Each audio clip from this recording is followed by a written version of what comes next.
Alwal municipal కార్యాలయం ముందు ధర్నా చేపట్టింది. లేఅవుట్లు క్రమబద్ధీకరణ పథకాన్ని ఉచితం చేయాలని నిరసన పిలుపునిచ్చింది. ఎన్నికల ముందు ఉచితంగా ఎల్ఆర్ఎస్ అమలు చేస్తామన్న కాంగ్రెస్ వ్యాఖ్యలకు విరుద్ధంగా రాష్ట్ర వ్యాప్తంగా నిరసన చేపట్టారు. అంబేద్కర్ విగ్రహానికి పూలమాలలు నివాళులర్పించిన బీఆర్ఎస్ శ్రేణులు వెంటనే ఎల్ఆర్ఎస్ క్రమబద్ధీకరణ ఉచితంగా అమలు చేయాలని డిమాండ్ చేశారు.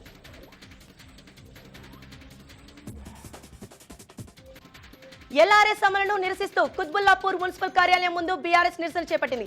నిరసనలో పాల్గొన్న ఎమ్మెల్యే కేపీ వివేకానంద ఎలాంటి ఛార్జీలు లేకుండా ప్లాట్ల క్రమబద్ధీకరణ చేయాలని డిమాండ్ చేశారు.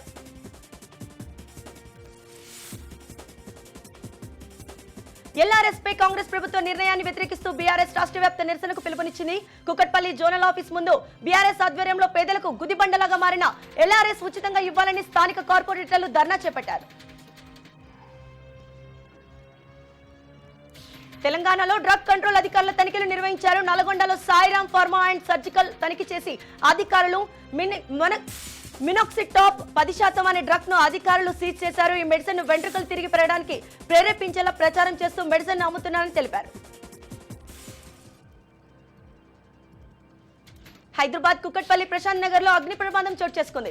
శక్తిపీఠం పారిశ్రామిక వాడలోని హైటెక్ హైడ్రాలిక్స్ అనే పరిశ్రమలో మంటలు చెలరేగాయి. సంఘటన స్థలానికి చేరుకుని మంటలను అదుపులోకి తీసుకుని అగ్నిమాపక సిబ్బంది షార్ట్ సర్క్యూట్ కారణంగా ప్రమాదం జరిగిందని భావించారు. ఉస్మానియా యూనివర్సిటీలో ఆర్ట్స్ కళాశాల వద్ద తెలంగాణ స్టూడెంట్స్ ఆవిర్భావ సభ జరిగింది. ఎస్ఎఫ్ఐ ఆధ్వర్యంలో జెండా ఆవిష్కరణ కార్యక్రమానికి రాష్ట్ర అధ్యక్షుడు బారి అశోక్ యాదవ్ పలు విద్యార్థి సంఘ నాయకులు హాజరయ్యారు. విద్యార్థుల సమస్యలపై భవిష్యత్తు కార్యాచరణ త్వరలోనే ప్రకటిస్తామని అశోక్ యాదవ్ తెలిపారు. మేడ్చల్ జిల్లా గట్కేసర్ పరిధిలోని 3.5 కేజీల పొడి గంజాయిని ఎక్సైజ్ అధికారులు పట్టుకున్నారు. గంజాయి అమ్ముతున్న 2 బీటెక్ విద్యార్థుల వద్ద రంగారెడ్డి జిల్లా ఎక్సైజ్ ఎన్ఫోర్స్మెంట్ అధికారులు గంజాయిని స్వాధీనం చేసుకున్నారు.